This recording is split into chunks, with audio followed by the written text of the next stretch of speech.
Es pensava que amb aquest estatut retallat s'acabaria el dèficit fiscal i vindria un dia al Ministeri de Fomento, aquella senyora que corre per allà al Ministeri de tant en tant i que para els trens, que vindria aquí i ens diria: nois, aquí teniu l'aeroport de Barcelona per vosaltres, dirigiu-lo vosaltres.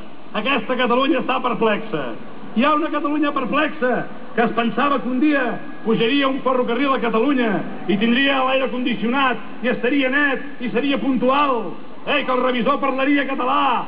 Hi ha una Catalunya perplexa que es pensava que ens ho donarien tot.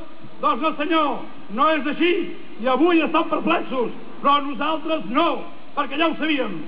Sabíem que l'autonomia, que aquest model no ens portaria enlloc, i fa anys que ho denunciem. Ens voldrien dividir el sofà, mirant el Gran Hermano, sense fer res. Ells ens voldrien cada dia esperant els 400 euros de Zapatero, sense produir, sense treballar, sense esforçar-nos. Aquest és el seu model, el model assistencialista, el model del Cortijo de l'Ibarra, el model del Cortijo del Guerra, que abans es referia a Joan Ridao. Nosaltres no podem assegurar aquest model. El nostre és el model de la gent culta, de la gent que s'esforça, de la gent que treballa, de la gent que no defalleix, perquè no podem defallir.